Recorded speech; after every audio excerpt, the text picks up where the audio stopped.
right, ladies and gentlemen, in the city of Philadelphia, we finally have sports back. And no, it is not the 5 sports that we're always used to. But in the German Bundesliga, we have something to talk about here. The German Bundesliga came back this weekend. We had some fun-filled games. And today, guys, on Philly Sports Network, we're going to talk about it with me, your boy, El Parcero Philly. Uniter of all things sports and culture here in the beautiful city of Philadelphia. I am part of the Philadelphia Union PSN team, but I don't shy away to any Philly sport. And with what's going on right now with the coronavirus pandemic, it's really been a weird twist for everyone on all walks of life. But luckily, the German Bundesliga has given us something to look forward to. I know it's not what we're used to, and for some people, you know, they're not into either the Bundesliga or soccer in general, but there is a lot to like in the German Bundesliga, and the first weekend, it was pretty entertaining. Don't forget, guys, to subscribe to Philly Sports Network. And real quick, I want to give a quick shout out to our home soccer team here, the Philadelphia Union, with this beautiful shirt that we got on here, Fight for Philly. It is a fundraiser and some charity that the Union are doing, you know, trying to give back. So, you know, for $25, you get a t-shirt like this, and the $25 goes towards helping those who are helping us right now during this pandemic. So, guys, head on over to PhiladelphiaUnion.com to get your t-shirt here just like this one. And again, big shouts out to our Philadelphia Union for these. Get them shirts while they're hot. They're starting to get sold out. So, our first match we're going to talk about, guys, was TSG 1899 Hoffenheim facing off against Hertha Berlin. Now, this match will be played in PreZero Arena in Sensheim. I'm probably saying that wrong. Sensheim, Germany. And this was an absolute surpriser and a shocker. We had a couple of them throughout this first week of the Bundesliga. We saw a couple of games that were a little lopsided, but with this Berlin and Hoffenheim match, we did not expect Berlin to put up the numbers that they did. They won this match 3-0, and everything was sinking for Berlin. Now, with Berlin, you know, throughout their history, but especially this year, you know, controversy and drama have really followed this team. You know, this year we all remember Jurgen Klinsmann being appointed the manager after 10 games, stepping down, announcing it on Facebook, and it was just a weird situation. He wanted to stay on as a board member. And then they signed Christoph Piatek, and in 7 appearances with Hertha Berlin has only had 1 goal. He didn't play in this game against Hoffenheim, but they did not need him. Berlin would get an own goal from Hoffenheim. Would also get a goal from Ibisevic and Kunhai. It's absolutely a great way to start off this restart of the Bundesliga for Hertha Berlin. They were trying to fight off for the relegation zone, and under Bruno Labbadia's first match as the Hertha Berlin manager, definitely a great way to start off. And let's hope and see if Berlin can continue this run of form, because the next matchup that's coming up is the Berlin Derby against Union Berlin. All right, next up, guys, we have the Revier Derby. This is, like I've said plenty of times, this is an underrated derby. You know, 2 storied clubs with great backgrounds, great fan bases, and some of the rowdiest scenes you will ever see in European soccer. However, of course, with it being closed doors, we didn't see that yellow wall. We didn't see that passionate atmosphere that we usually see in the Revier Derby. With no fans, you know, you would think that this might be a little bit of a close match, but Dortmund really jump-started this restart in the right direction. They showed you that they are playing no games. They are for real about winning the Bundesliga this season, and I really think that they finally have the squad to actually make a run and challenge Bayern Munich at the very end. Erling Haaland, he really stole the show, and I think it gains everyone's affection, appreciation throughout the soccer world. He got the goal scoring started off early in this game. Rafael Guerreiro would play out of his mind in this match. He got 2 goals, you know, playing out in that left wing position. The front 3 that Dortmund had in this match with Hazard, Haaland, and Julian Brandt was playing spectacular, but you know, they had the extra attack coming from both sides. Rafael Guerreiro had 2 goals in this match, and on the other side they have Hakimi, who is a very skillful winger in his own right. But that, like, again, that front 3 really were creating opportunities after opportunities. Specifically, I think that, you know, Hazard really showed his skill in this match, and I think he really shined to me. But you know, the other 2 as well. Hazard would get a goal as well. Final score would be 4-0, and for Schalke, man, that's not, you know what, they're still in a good spot to get the qualification for Europa League, but that's not really how you want to restart the Bundesliga after this shutdown. All right, next up we have FC Augsburg versus VfL Wolfsburg. This match would be played in Augsburg in that beautiful pitch that they have, and this was a very entertaining match. This was a match that would go all the way down to the wire. We even saw VAR involved a couple of times. but it was very close throughout this match. It was 1-1 for most of it, and then in the 91st minute, Kevin Baba, with a nice run down the wing, was able to get all the way down to the goal line and would cross it in a beautiful cross. And it was an absolute great piece of skill from Mbaba. You would find Daniel Ginzezek, and he would put the game-winning goal in the back of the net, dashing Augsburg's hopes of getting 3 points. But Wolfsburg, who are in need of those 3 points, competing for Europa League qualification spot, it was a very much deserved win. They would win this match 2-1. All right, next up we have Fortuna Dusseldorf versus Paderborn. And as a Werder Bremen fan in front of you guys, this was a match I was hoping would end in at least a draw. And this was a boring match. This was probably the most boring match of the whole weekend. The story in this match would be the woodwork. Both teams would find the post. They would go back and forth, but they could not find the back of the net. And both teams who are fighting relegation spots got the draw, got an extra point. And for my Werder Bremen, leaves us in a good spot so far. All right, next up we have RB Leipzig versus SC Freiburg. This match will be played in Red Bull Arena in Leipzig. And for Leipzig, they are in the Bundesliga title contention. And we talked about it in my who to pick for your Bundesliga club. This is a team here that really want to win Bundesliga to shut up the haters. They have done a good job of building this club up from the 5th division to what it is right now, competing in Champions League, competing for a Bundesliga title, and this is a crucial year. And this match, did not start off the way that, Leipzig wanted to. 34th minute on a Freiburg corner kick. Manuel Gilde, it would somehow deflect off him, and it would sneak past everyone and find the far right post, and it would put Freiburg up 1-0. A shocker. Leipzig did not expect to go down early. I guess, with the break, they really didn't have their wheels under them, and you could clearly tell they didn't have the same spark, same creativity that they usually have. And, they were down 1-0 for most of this match. In the 77th minute, Leipzig's hero and captain Yusuf Poulsen with a header would get Leipzig knotted up in this match 1-1. Leipzig did everything they could to try to find a way to get the 3 points, but they could not get the 3 points. Freiburg get the nice steal of a point in Leipzig, and they even scared them. They almost had a second goal late in the match, thinking that they would lock it up, but of course, Mr. VAR said and they got called offsides, and that would stay. Scoreline would stay 1-1, making this Bundesliga race very interesting. But we'll talk about that in a second. All right, the last match of Saturday, we had Eintracht Frankfurt hosting Borussia Mönchengladbach. And for Borussia Mönchengladbach, we know that they are in the title hunt, and they started off this season very high. They were on top of the Bundesliga for a lot of the season until Bayern and Dortmund started to find their own way. And this was a very important match, especially with Leipzig dropping points, Dortmund looking hot, and Bayern was playing as well the next day. Like the Mönchengladbach needed points, and for Frankfurt, it was trying to stay above the relegation battle. Well, literally in the first minute, Mönchengladbach already shocked Frankfurt, getting a goal. They would get a nice goal from a tough angle to put Mönchengladbach up 1-0 bright and early. And Frankfurt, the story for them in this match was their defense was pretty bad. It was pretty bad, and Mönchengladbach had their way. They had a lot of shots on net. Talking 15 shots, 8 of them on target.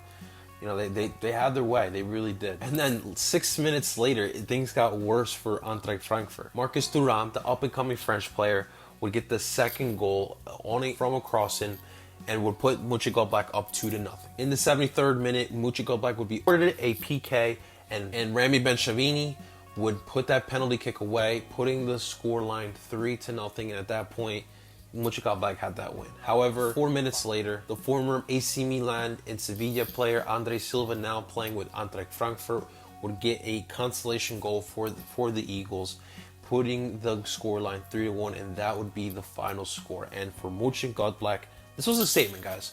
Listen, they believe that they are very well in the race for the Bundesliga. Everyone keeps talking about Bayern, obviously. Everyone keeps talking about Dortmund, and everyone keeps talking about RB Leipzig. But it seems like with Mönchengladbach, people think that they don't have what it takes to take this title away. Well, listen, I think that what I saw on Saturday afternoon. I think that they are very well capable of making a run and trying to win the Bundesliga, and we will wait and see, but I'm a big fan of what Marcus Rosa has done with this Mönchengladbach club. All right, let's move on to Sunday's matches, and we started off with FC Cologne facing off against Mainz, the two carnival clubs, as they like to call them. And this would be an entertaining match. You know, FC Cologne would go up early 2-0 in the first half, and this was truly a tale of two halves. In the 61st minute, Mainz's Taiwo Awoniyi got the first goal for Mainz, putting the score now 2-1. And then in the 72nd minute, Pierre Kondi would get the second goal, tying this match up 2-2. FC Cologne did not know what the hell hit them, and that's how the match would end. Cologne would lose a lead here in this match, and they would draw up this match 2-2. That hot streak that Cologne was on before this stoppage clearly was not prevalent here. All right, the second match of Sunday, second and final match, we had the reigning champs Bayern Munich facing off against Union Berlin and Berlin. And first off, a little side note, guys, you're looking for an interesting pitch in soccer, as interesting ground in soccer. Union Berlin has a very interesting ground. It is a ground that was built up by the fans of Union Berlin in the middle of a forest. It's pretty cool. It's pretty damn cool. You guys should definitely look it up. Stadion an der Alten Forsterei. I'm sure I'm butchering it. I definitely need to learn German, and I know that, guys. However, the thing with Union Berlin this season, that they have not been a walk in the park. This is a club that just got promoted this season in their first ever season in the Bundesliga, and they have really not been an easy matchup for anyone. So it's sitting in 12th place before the start of this match, and for Union Berlin, you know, you're at home facing off against the reigning champs. Do what you gotta do. If you play well at home, go steal some points from Bayern Munich. Unfortunately, however, Union Berlin did everything they could. They really competed, but you know, Bayern Munich have way too much firepower for most clubs in the Bundesliga, and they would walk away with this win here, 2-0. And obviously, Robert Lewandowski is going to be, you know, someone we highlight. He only did have a penalty goal in this match. The Benjamin Pavard goal was a hard-working goal in his own right, but you know, Alphonso Davies is someone we really have to highlight here. You know, obviously, me being big in the MLS, I know Alphonso Davies very well from his days in Vancouver, but his transition to Germany in a short amount of time has really been impressive. You know, in the MLS, he was more of a winger, and over in Germany, they're playing him as a prototypical fullback in today's day and age of world soccer. And for him, you know, it's funny because when you see him play, like, you can clearly tell, like, he just wants to attack. He loves attacking. He loves the ball at his feet. He loves running with it, and he's got speed. My man is fast. But he's not scared to play defense. The thing is, he's not scared to track back and play defense, but his skill set was really highlighted in this match, and you really could tell, and he was a big difference maker. Thomas Müller also had a very solid performance as well. Him playing in that right wing, it's really been a great position for him to play, especially when they have fullbacks who can attack, like Pavard and like Alphonso Davies. It relieves pressure and gives an extra option for the wingers in their 4-2-3-1 that Bayern Munich has for Gnabry and Müller. So Bayern extend their lead for the Bundesliga race, and a good 3 points for them to get. Okay, the last and final matchup of the Bundesliga week is a match I don't really want to talk about, honestly. And listen, I will be quite honest with you guys. I was looking so forward to this last matchup, Werder Bremen versus Bayer Leverkusen. And, you know, Werder's my squad, and this hasn't been a fun season, but I was thinking, you know, maybe this little break is what they needed. You know, figure out, you know, how much they missed the game. And thinking that, okay, when we get back, let's play motivated, let's make it run, and let's try to do something. It wasn't happening, guys, and this was such a bad performance for Werder Bremen. You know, the back line looked like Swiss cheese. It was worse than Swiss cheese. It was terrible. Like, Bayer Leverkusen were attacking at will against Werder Bremen, and obviously, the storyline in this match and the highlight of this match was Kai Havertz for Bayer Leverkusen. He seems to be on everyone's radar around the world, and with the jump start or the restart of the Bundesliga, a lot of people are looking at this young kid. He's going to be very special, and he's special right now. And I think that this whole narrative that he needs to leave because Bayer Leverkusen is not a good team, like, guys, this is still the Bundesliga, and Bayer Leverkusen, last I checked, were competing in Champions League this season, and they gave a run. Regardless of all that, Bayer Leverkusen got the job done. They did their part, and they got the 3 points, winning this match 4-1.